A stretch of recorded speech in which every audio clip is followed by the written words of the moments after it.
आज की 50 ताज़ा सबसे बड़ी खबरों के लिए सबसे पहले चैनल को सब्सक्राइब कर लें। इस वक्त सरकारी कर्मचारियों के लिए सबसे बड़ी खुशखबरी आ रही है। 8वें वेतन आयोग पर बड़ी खबर, बढ़ेगी अब सैलरी, होगी 95,000 रुपए वेतन। दरअसल 8वें वेतन आयोग पर नई जानकारी आ चुकी है। इसके तहत सैलरी में वृद्धि होने की संभावना बन रही है। केंद्रीय कर्मचारियों के लिए 2022 का वर्ष बेहद खुशनुमा रहेगा। दरअसल एक के बाद एक बड़े ऐलान हुए। एक तरफ जहां उन्हें कुल 7% डीए का लाभ मिला, दूसरी तरफ कई अन्य भत्तों में भी वृद्धि की गई। साथ ही पेंशन योजना सहित कई नियम में महत्वपूर्ण संशोधन भी किए गए हैं। अब एक बार फिर से कर्मचारियों में कई तोहफे मिल सकते हैं। जानकारी के मुताबिक 2023 में उनकी सैलरी में सीधा इजाफा देखने को मिल सकता है। ताजा अपडेट की माने तो फिट फैक्टर की फाइल लगातार आगे बढ़ रही है। साल 2023 के अंत तक सिर्फ ऐसा संभव है। फिटमेंट फैक्टर में 1.11% की वृद्धि के साथ ही कर्मचारियों के वेतन में भारी इजाफा होगा। बेसिक स्तर पर उनके वेतन में बढ़ोतरी होगी। नए वेतन आयोग का अपडेट वर्तमान के आंकड़ों में मुताबिक केंद्रीय कर्मचारियों का महंगाई भत्ता बढ़ाकर 38% हो गया। नए वेतन आयोग की मांग शुरू हो चुकी है। हालांकि सरकार ने स्पष्ट कर दिया है कि नए वेतन आयोग को फिलहाल स्थिति यथावत बनी रहेगी। हालांकि कर्मचारियों की लंबे समय से की जा रही मांग को लेकर सरकार ने विचार करना शुरू कर दिया। कर्मचारियों को लंबे समय से 7वें वेतन आयोग की सिफारिश के तहत फिटमेंट फैक्टर को बढ़ाए जाने को लेकर मांग सरकार गंभीर रूप से नजर आ रही है। सूत्रों की माने तो सरकार द्वारा अगले साल इस पर विचार किया जा सकता है। साल 2023 के अंत तक फिटमेंट फैक्टर पर कोई बड़ा निर्णय खुलकर सामने आने की संभावना तेज हो गई है। इससे कर्मचारियों की उम्मीद भी बढ़ने लगी है। फिलहाल इस पर किसी भी तरह की आधिकारिक पुष्टि नहीं हुई है। 8,000 रुपए तक बढ़ेंगे न्यूनतम वेतन। जानकारी की माने तो फिलहाल फिटमेंट फैक्टर के आधार पर केंद्रीय कर्मचारियों की बेसिक सैलरी 18,000 रुपए है। न्यूनतम बेसिक सैलरी 18,000 के आंकड़े फिलहाल 2.57 गुना के आधार पर तय किया जाए तो केंद्रीय कर्मचारियों की मांग को देखा जाए तो इसमें सिफारिश के तहत 3.68 गुना की वृद्धि की जा सकती है। इसके बाद उनके न्यूनतम वेतन में बड़ा अंतर आएगा। 3.8 गुना की वृद्धि होने पर कर्मचारियों का न्यूनतम वेतन 8,000 से बढ़कर 26,000 रुपए हो जाएंगे। पहली बार भगवान विष्णु के चरणों तक और बुद्ध के द्वार पहुंची गंगा। नीतीश कुमार का गया को बड़ा उपहार। बिहार के मुख्यमंत्री नीतीश कुमार ने सोमवार को गया और बोध गया के लाखों लोगों को गंगा जल आपूर्ति रोजाना की सौगात दी। एक दिन पहले रविवार को राजगीर में इस योजना का उद्घाटन हुआ। भाजपा के दिग्गज नेता बोले, नीतीश सरकार की चल रही अंतिम सांस, जल पड़ेगी जरूरत। बिहार राजनीति। बिहार विधानसभा के नेता प्रतिपक्ष भाजपा के लखीसराय विधायक विजय कुमार सिन्हा ने कहा कि नीतीश कुमार ले रहे अंतिम सांस, इस कारण उन्होंने गंगा जल की कर ली व्यवस्था। महागठबंधन सरकार ज्यादा दिन नहीं चलेगी। नीतीश सरकार की नीतियों के बावजूद नहीं रुक रहा पलायन। पूर्व सीएम जीतन मांझी ने मुख्यमंत्री से की बड़ी मांग। जीतन मांझी ने कहा, बारिसलीगंज चीनी मिल खुलवाने को लेकर सीएम नीतीश कुमार के प्रयासों की चर्चा की। कहा कि उन्होंने ईमानदार प्रयास नहीं किया। इसके साथ ही उन्होंने पलायन के मुद्दे पर भी बात नहीं की।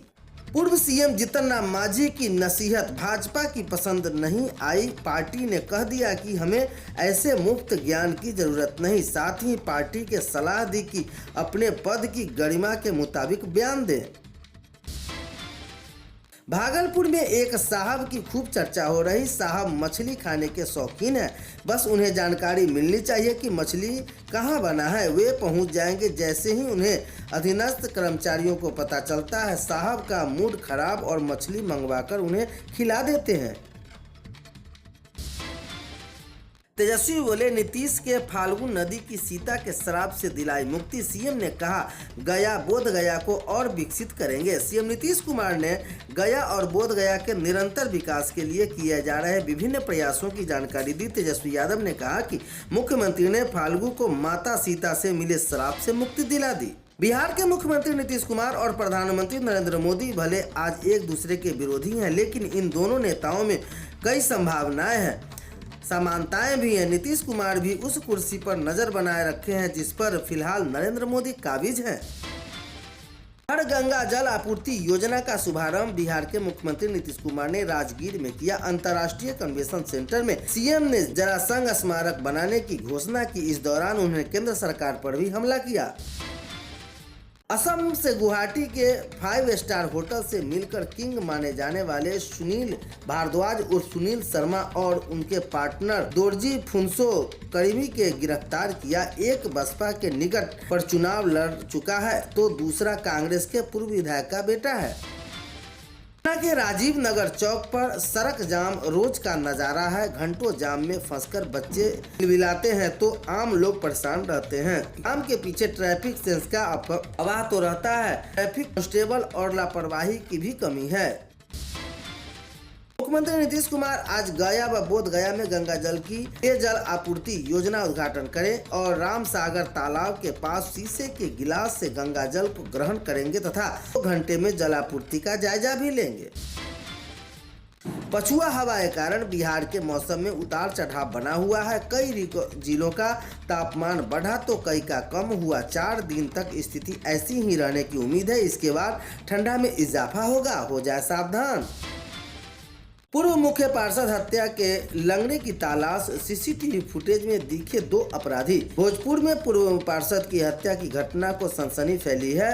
समझा जाता है कि सोमवार सुबह जेल में ही की गई छापेमारी का कन्वेंशन हत्याकांड से ही। बहरहाल पुलिस कई बिंदुओं पर जांच पड़ताल कर रही है।